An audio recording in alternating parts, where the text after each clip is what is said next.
Operation Southern Spear wasn't just a military mission. It was the most expensive manhunt in modern history. And by the time it ended, the United States had spent more money capturing one man than most countries spend on their entire military in a year. This is the story of how much it actually costs to topple a regime, and why the bill keeps growing long after the mission ends. Welcome to the Financial Historian, where money, power, and history collide. And nothing is ever as simple as it looks. On the surface, the capture of Nicolás Maduro looks like a tactical victory. A dictator removed. A regime toppled. Justice served. But strip away the headlines and you're left with a balance sheet that tells a very different story. A story about the hidden economics of regime change. About how quickly costs spiral once a mission begins. And about why even successful operations often fail the cost-benefit test. Let's start with the number that should make every taxpayer pause. 3 crore rupees per hour. That's roughly $333,000 every 60 minutes just to keep the operation running. Not the cost of planning, not the cost of intelligence, not the cost of aftermath, just the operational burn rate while American forces surrounded Venezuela and waited for the moment to strike. How does an operation cost that much per hour? Because modern warfare isn't about soldiers with rifles anymore. It's about floating cities of steel, aircraft that cost more than small nations, and technology so advanced that even its maintenance budget exceeds what most militaries spend on everything. Here's what the United States deployed for Operation Southern Spear. 1 aircraft carrier strike group, 1 nuclear-powered submarine, 1 amphibious assault ship. Together, these 3 platforms are worth $40 billion.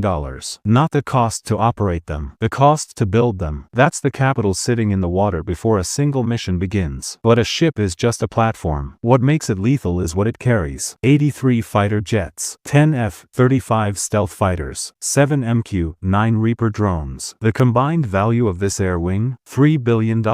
And every hour these assets are deployed, they're burning fuel, consuming spare parts, and requiring maintenance that costs more than most people earn in a year. Now let's talk about time. Operation Southern Spear officially began in September 2025. It ended in January 2026. That's roughly 3,700 hours of sustained operations. Multiply that by $333,000 per hour and you get a baseline operational cost of $1.2 billion. Just to keep the lights on. Just to maintain the siege. Before a single shot was fired in anger. But operational costs are only part of the equation. There's also the bounty. The United States placed a $50 million reward on Nicolás Maduro's head. For context, that's double the bounty placed on Osama bin Laden. The message was clear. Maduro wasn't just a target. He was a priority worth paying for. And they did pay. After the operation succeeded, that $50 million was distributed. The helicopter pilot who landed the team that secured Maduro received $2 million.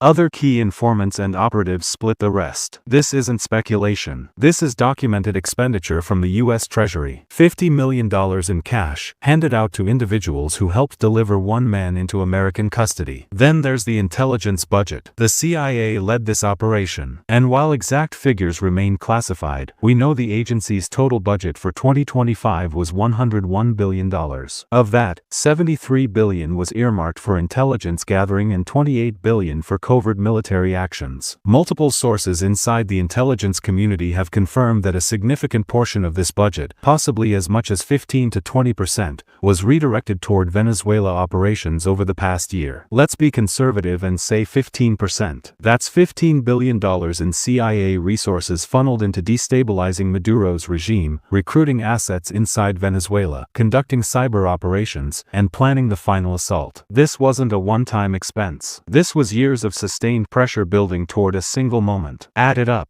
$1.2 billion in direct operational costs, $50 million in bounties, roughly $15 billion in CIA budget allocation. You're looking at over $16 billion spent to capture Nicolás Maduro. And that's before you factor in the cost of the 10,000 troops stationed around Caracas, the 150 helicopters deployed, or the diplomatic and economic pressure campaigns that preceded the military action. For comparison, Venezuela's entire annual military budget is around $500 million. The United States spent more than 30 times that amount just to remove its leader. This is what regime change costs in the 21st century. Not millions, billions. But here's the uncomfortable question no one in Washington wants to answer. Was it worth it? Because cost isn't just about money spent. It's about opportunity cost. What else could $16 billion have bought? It could have funded veteran healthcare for a year. It could have rebuilt crumbling infrastructure in American cities. It could have been returned to taxpayers who are now footing the bill for a foreign adventure that may or may not serve their interests. And it's not just the financial cost. There's also the political cost. President Donald Trump campaigned on Make America Great Again, a platform that explicitly promised to stop spending American money on foreign wars. The pledge was simple: no more endless conflicts, no more nation building, no more writing checks for operations that don't directly benefit the American people. Yet here we are. Operation Southern Spear is one of the most expensive military actions undertaken by the United States in the last decade, and it happened under a president who promised the opposite. The responsibility for this operation falls squarely on Secretary of State Marco Rubio, who led the planning and execution. If the aftermath goes badly, if Venezuela descends into chaos, if the billions spent fail to produce a stable outcome, Rubio will be the one blamed. And Trump will distance himself from the decision, just as he has with every other controversial policy that turned sour. This is how modern warfare works. The mission succeeds, the politicians take credit. The mission fails, someone else takes the fall. But the money? The money is spent either way, and once it's gone, it's never coming back. Now let's talk about what happens next. Because regime change doesn't end when the target is captured. It's just beginning. Removing Maduro creates a power vacuum, and power vacuums are expensive to fill. Who governs Venezuela now? Who maintains order? Who prevents the country from collapsing into civil war? The United States will be expected to answer those questions, and answering them requires money. Lots of it. If history is any guide, the cost of stabilizing Venezuela will exceed the cost of removing Maduro. Look at Iraq. The invasion cost around $60 billion. The occupation and reconstruction, over $2 trillion and counting. Look at Afghanistan. 20 years and $2.3 trillion spent, and the Taliban still took over the moment America left. Regime change is cheap. Nation building is not. And once you break a country, you own the responsibility of fixing it. So when you hear politicians celebrate Maduro's capture, remember the price tag. Remember that $16 billion